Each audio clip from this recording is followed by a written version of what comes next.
कैसे हो आप लोग? So I will continue my life story right now. तो मैं पूर्वी आंटी के ट्यूशन में हुआ करती थी and it was just okay okay, ठीक है। वो हर किसी के पीछे बैक बिचिंग करती थी और हम लोग ना उसके उनके ग्लासेस हाइड कर देते थे, चश्मे। And she just use to have cooks. वो महाराज होते थे या फिर वो आंटी कुक करने आते थे वो, और वो बस उनको इंस्ट्रक्शंस देते थे कि भाई 9 पराठे बना देना, ये कर देना, वो कर देना। वो हमारे साथ बैठ जाती थी हमको पढ़ाने के लिए। वो बेसिकली मुंबई से थी, बट वो लोग, उनकी फैमिली यहाँ पर शिफ्ट हो गई थी। So her husband use to have this business of mini packets of soaps, shampoos and everything. वो होटल्स में हम होते हैं तो ऑलरेडी वहाँ पे होता है, उन चीज़ों का बिजनेस हुआ करता था। उनका एक बेटा हुआ करता था जो सीए पढ़ रहा होता था।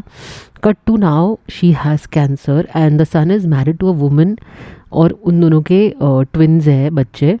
And the last time I went there I just saw कि वो जो उनकी बहू है, she was so uncomfortable because aunty was like dominating and वो काफ़ी टेरिटोरियल रही थी अपने बच्चे, अपने सन के लिए। And I don't want to hide anything, but I also fantasized once about dating him कि भाई let me see if he finds me attractive or not, just like how I fantasize dating Jyoti aunty's son। Jyoti aunty इसके पहले मेरी tutor रही थी जब मैं finish और फर्ब पढ़ने जाते थे, और मेरे को एक ड्रीम आया था ज्योति आंटी के बेटे के बारे में कि भाई वो और मैं ऐसे नेकेड डांस कर रहे एकदम ऐसे विजुअल। आई जस्ट रिमेंबर ऐसे शेकी शेकी डांस कर रहे हैं, but we are naked and we are just standing. He is there on the right side, I might be on the left side. मुझे उसका विजुअल बहुत clearly ऐसे सपने में था कि हाँ maybe we are doing that, ठीक है। एंड बेसमेंट में एक क्या हुआ था, एक बार जब मैं ज्योति आंटी के ट्यूशन में जा रही थी ना, तो बेसमेंट में एक अंकल थे। मुझे उनको लग रहा था कि उनका कोई स्किन कलर का कोई बैग है उनके पैंट के पास, और वो बस वहाँ पे रब कर रहे हैं जहाँ पे इन लोग का पीनस होता है। And something white came out of it. वो मेरी तरफ देख के वो कर रहे थे। I was frozen, I did not know क्या हुआ था। इट हैपेंड काफ़ी ऐसे ओपन में, जहाँ नीचे सब गाड़ियाँ पार्क होती है सोसाइटी की, 2 व्हीलर्स पार्क होते हैं वो सब, और कोई नहीं था आजू बाजू। सबका सोने का टाइम होता था, हमारे ट्यूशन का टाइम होता था। I thought I don't no, ये काफ़ी ग्रे एरिया था मेरे लिए, and I don't know what was happening. But now that I think about it and now that I am talking about it, I think it was may be that he was masturbating looking at me standing just few steps ahead, ऐसे diagonally खड़े थे मेरे से left में। मुझे अभी भी याद है, क्योंकि एक और भी चीज़ थी कि मेरे ही घर के पीछे की सोसाइटी में एक साउथ इंडियन आंटी रहती थी अपनी फैमिली के साथ। She literally made me love science. उनके बच्चों ने भी साइंस लिया था। मैंने उनके कपल ऑफ ट्रायल सेशंस लिए थे, क्लासेस लिए थे साइंस के लिए। वो कुछ 900 रुपये पर सब्जेक्ट महीने का लेती थी, और पूर्वी आंटी भी 700 रुपये लेती थी पर महीने का। और मेरे पापा ने बिज़नेस माइंडेड होते हुए ये सोचा कि पूर्वी आंटी के पास ही चले जाओ, क्योंकि बट मुझे ये लगता है कि I feel that if I would have gone ahead with the south Indian aunty, वो बेटर होता थोड़ा। इट्स सो डार्क ना when I think about the same, कि मेरे पापा ने मेरे छोटे भाई को बहुत फोर्स किया साइंस लेने के लिए। He invested lakhs of money without really letting my younger brother decide anything, and वो पूरा वेस्ट हो गया। Such is life. But anyways, पूर्वी आंटी की बात करें तो she use to organise these little parties, कुछ लड़के भी आते थे, कुछ लड़कियाँ भी आती थी इनके ट्यूशन में, और जो दो ही लड़के थे जो ढंग के थे, they I use to like them, ठीक है। And can someone please explain to me and help me with this? Why did I like anyone and everyone? Why? Do you think my mom not telling me everything was just like trying to feel cool by leaving me aside? तुमको ये क्या लगता है कि मेरी mummy क्या करती थी, मतलब जो मुझे भाव नहीं देती थी ना, she wanted to feel so much included in front of her brothers, sisters in the family and everyone, कि वो मुझे लेफ्ट आउट फील करा के वैसा फील कराना चाहती थी जैसा उनको फील हुआ हो। The way people made her feel left out, she just try to feel how it was feeling to be a part of the group by making someone out of it. So maybe I was the out of it person. Maybe she got what she wanted. I hope so sincerely that I was able to help her in some or the other way. She's my mom, yaar. I just want God to make her happy. But एक गुरुद्वारा हुआ करता था नानी के घर के पास, ठीक है, जहाँ पे हम हमेशा जाया करते थे. वो उन्हीं के मतलब वो एक गुरुद्वारा घर पे ही बनाया हुआ था उन्होंने. एक घर है, घर की बिल्डिंग है और जस्ट वॉकिंग डिस्टेंस पे वही घर की प्रेमाइसेस में गुरुद्वारा है, ऊपर जाना पड़ता था। उनके घर में एक बच्चा बेड रिडन था and I don't know, it was so tough to see also that kid was maybe इधर पैरालाइज्ड, क्योंकि हाथ और सब एकदम ऐसे अनइवन पोजीशन में था और बेड पे लेटा रहता था। मम्मी ने बोला कि नानी काफ़ी जाते थे वो वाले गुरुद्वारे में, एंड वो गुरुद्वारा जस्ट मैंने बताया ना घर के पास ही, उनके जिनका गुरुद्वारा था उन्हीं के घर के पास है। काफ़ी गरीब से लोग दिखते थे वो, क्योंकि काफ़ी ओल्ड फैशन, काफ़ी सालों पुराना स्ट्रक्चर लगता था। और लेटर ऑन उनकी जो बेटी है, वो घर की बेटी है ना, वो भाग गई किसी के साथ शादी करके, वो that's what we found out. And maybe everyone would have been happy about it, because that was the only way कि उनको किसी को शादी में ना बुलाना पड़े, ठीक है। And I think this is the best. Families who see such troubles and also see that no one comes in extreme difficult situations, they have to take it on themselves कि हाँ लड़की भाग गई, so that they don't have to spend crores feeding the idiots for on the wedding food, ठीक है। I support that strongly guys। वो चार लोग क्या कहेंगे, यही बोल दो भाग गई, क्या करोगे तुम, हाँ बदनाम कर लो हमको चलेगा। From there मेरे को कहीं ना कहीं ऐसे सेटल डाउन, लोग ही सेटल डाउन होने का थॉट आता था कि आफ्टर दैट गर्ल ना, I also saw their house, वो वापस आई थी, कभी भी लड़की, हम कब गए होंगे वापस गुरुद्वारा विजिट करने, वो भागने के बाद भी लड़की आई थी, they were all very happy and very peaceful. तो बस मेरे को कहीं ना कहीं यहीं से ही वो वाला अट्रैक्शन रहा कि हाँ यार लोग ही रहो यार, क्या ही फ़र्क पड़ गया यार, there a happy and peaceful life is still possible after that happening. अपने घर वाले अपने होते हैं और तो कौन होता है। फिर जब मैं कॉलेज में थी ना, एक बंदे ने मुझे बोला कि चल हम मिलते हैं, ठीक है। आई स्टिल रिमेंबर, मैं ना मेरी दीदी के दिए हुए कपड़े पहने थे मैंने, मेरी मासी की बेटी है, वो काफ़ी अपने कपड़े दान करती थी हमको, मतलब दान क्या ऐसे दे देती थी, उनको नीचे होते थे यहाँ से ही रखती थी वो हमारे लिए, उनके कपड़े काफ़ी पहने हैं मैंने। तो मैंने वो उनमें से अच्छे कपड़े निकाले और छुट्टी का दिन था और कॉलेज में ही बुलाया था उसने मिलने, तो मैं गई थी and the fucker stood me up.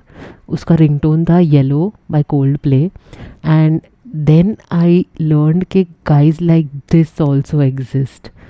सो जैसे ही मैं कॉलेज में एंटर हुई, एक दिन भी मैंने मेरे बाल नहीं बांधे, एक दिन भी नहीं बांधे, क्योंकि मेरे स्कूल में वो हमेशा बोलते थे कि बाल एकदम ऐसे करके बांधने हैं, तेल लगाना है। वो स्प्रिंग को इतना दबाया गया ना कि जब छूटा ना तो स्प्रिंग ऐसा छूटा। मुझे बाल वाला मेरे को बहुत एंग्री करता था लोगों को, मेरे को काफ़ी दबाव फील करता था यार वो बालों का स्कूल में। और फाइनली तब से मैं मेरे हेयर ओपन रखती हूँ। पहले तो वैसे बीची वेव्स थे मेरे बाल काफ़ी, अब काफ़ी मतलब साल हो गए उस चीज़ को, तो अब मैं फाइनली ऐसे ही रहती हूँ। ऑल्सो जब मैं कॉलेज में आई ना, ये चीज़ मेरी एक ट्रेट है, मैं जैसे ही जहाँ पे स्टार्ट करती हूँ ना तो मैं बहुत ही अच्छा बन जाती हूँ, मतलब I am too good too soon always. तो मैं ना क्लास में इतना पार्टिसिपेट करती थी बोलने में, ये वो answering in the professor and everything, वो सब मैं बहुत करती थी जैसे ही स्टार्टिंग में। And I don't know why the fuck I stop later. मुझे लगता है हमारी जो फैमिली है ना, they teach us to make good first impressions, because that is what is best, that's how people get selected for marriages, arrange marriages. How direct and how easy and how convenient. ये upbringing ही मेरी ऐसी रही है कि भाई just make the first impressions right, be good for few months at least, क्योंकि वो रोका तुम्हारा होता है, फ्यू महीनों में तुम्हारी शादी हो जाती है। अंदर बस अंदर चलेगा तुम कैसे भी हो, inside anything at all, whatever you are it works. बाहर तो तुम्हें अच्छा लगना है थोड़ा टाइम, स्टार्टिंग के टाइम, ठीक है। ये लव बॉम्बिंग भी बोला जाता है आजकल के टॉक्सिक डेटिंग टर्म्स में। दीज रिविलेशंस आर हैपनिंग नाउ, अभी जैसे मैं आप लोगों से बात कर रही हूँ, जब मैं इसके बारे में सोच रही हूँ, ये रिविलेशंस हो रहे हैं। Before real bad boy was there was one boyfriend whom I met on Facebook. उसने मेरे को क्या मतलब बेसिकली क्या था, उस दिन के बाद मैं उससे मेरा उठ गया कि भाई उसने मेरे को पहले मना किया था that he does not smoke, but फिर एक बार उसने बता दिया that he does and he lied to me. बस on that basis of lie it did not feel right to me. That मेरे को झूठ से बड़ा नफरत है, पता नहीं क्यों। उसके पापा का कुछ फार्मेसी का काम था और उसकी बड़ी बहन कुछ डॉक्टर थी, और ये बंदा ही था जिसके साथ मेरा फर्स्ट एवर फकिंग नाइस किस हुआ था, वो भी गार्डन में हुआ था बेंच पे। फर्स्ट बेस सेकेंड बेस जो भी होता है, मुझे नहीं पता क्या होता है, but I did not go down on him, no one went down on the other. उसकी एक बाइक हुआ करती थी और 11वीं 11th स्टैंडर्ड में I used to go to this tuition कि वहाँ जो ट्यूशन का जो बंदा है ना, जो सर थे ना, वो बड़े गुंडे थे. So we all students were sitting. Sir ऐसे तो चेयर मार देते थे, ऐसे सब स्मोकिंग करके आते थे जस्ट अंदर. मेरे को पता ही नहीं चलता था क्या होता है क्या नहीं होता. सो हम सब स्टूडेंट्स ऐसे बैठे होते थे. सर खड़े थे. सर ना एक बार की बात है, हम लोग जब ऐसे ही कोई क्लासेस में पढ़ाई वढ़ाई करने हैं, कुछ स्टूडेंट्स निकले, मैं भी निकली. बस पीछे एक लड़का और लड़की बैठे होंगे. We all knew that they were dating, that's it, कुछ नहीं था. मैं भी निकली. बस वहाँ पे वही दोनों बैठे थे. मैं रैंडमली, मेरे को सर ने खाली आके पूछा क्या अंदर कोई बैठा है. मैं बोला हाँ सर 2 लोग बैठे हैं. Turns out those 2 people were making out. मुझे बहुत बाद में पता चला. As soon as I left those 2 were making out. और सर ने देख लिया. पता ही नहीं था ये होगा. और वो जो लड़का था ना, वो कपल में से, he made my life living hello. Obviously उसको ऐसा लगा होगा कि मैंने जाके कंप्लेन करके आई हूँ, जबकि ऐसा कुछ नहीं था. उसके बाद उस चूतिया ने क्या किया, मेरे को उसने फॉलो किया है काफ़ी बार, ठीक है, क्योंकि उसने मेरे क्लास के लड़कों को बोला है that she uses to make out with her boyfriend in the garden. There was a time where मेरी क्लास के लड़के जस्ट उस दिन के बाद मुझे बहुत बुली करते थे क्लास में. ऐसे बोलते थे garden garden garden garden garden बोलते थे. ओनली आई नो मैं कैसे उस चीज़ से बाहर निकली हूँ. All of my friends use to get so awkward. कितना बुरा लगता था ये सब, बहुत ही गंदा था. और एक बंदा था जो मुझे काफ़ी ऐसे अच्छा लगता था, क्यूट सा लगता था, जो मेरे को बहुत अप्रोच भी करता था, मुझे सही लगता था. वो भी दूर हो गया ये सब सुन के, ठीक है. And I was like wow, nothing new, I am a loser any way.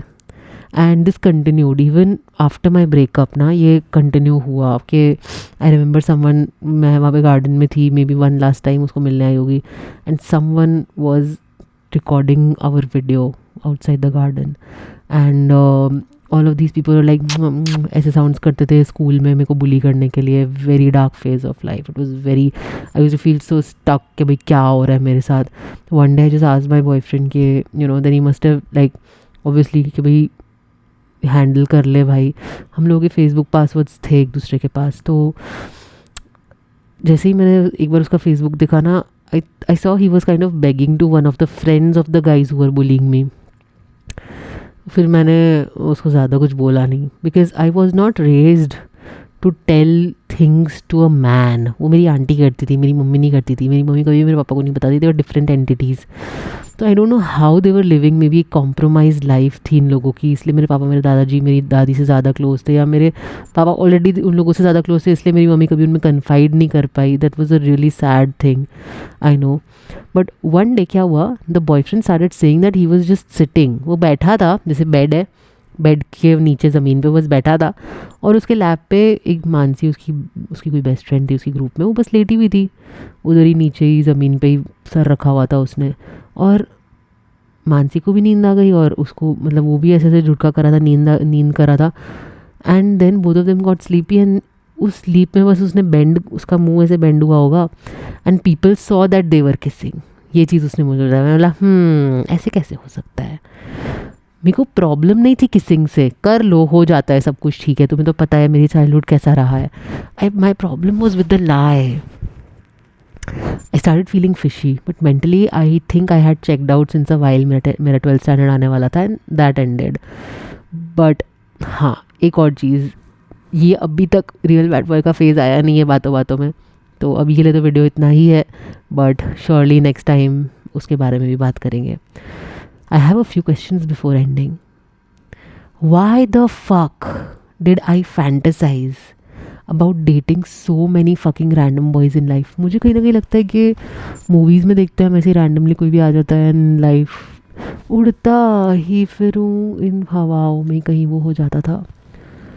Randomly तो होता था यार, हम कौन सा उनको बचपन से जानते थे, ये फिल्म एक्टर्स को, ये लड़की को, कोई भी आके नया बन जाता था कुछ. Number 2, was my mom leaving me out because she wanted to feel a part of the group for once? क्या था वो?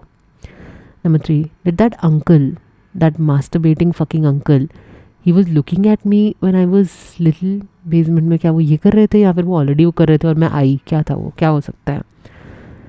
Why do parents force career decisions on children and waste lakhs of rupees? क्यों करते हैं ये parents? Why the hell did I liked everyone and everyone who showed little bit also interest in me? Is making first impressions the entire upbringing in arranged marriage culture? This is a really strong question. Huh? And then, why wasn't I raised to tell things to the man like my mom was not?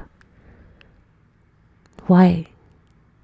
How do people live compromised life for so many fucking years? How did my parents even do it? I don't know. They both had different parties that they confided in. This sucks. Arranged marriage like this sucks. Why was the garden bullying so traumatic, and how the hell do you think did I survive it? And I mean, just give me 2 cents on that. सबके life में कुछ ना कुछ ये होता है, but क्या ही कर सकती थी यार मैं.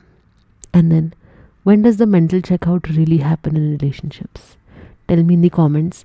I'm processing all of this, और अगली बार और भी ज़्यादा चीज़ें के साथ हम वापस बात करेंगे. Thank you guys. Goodbye.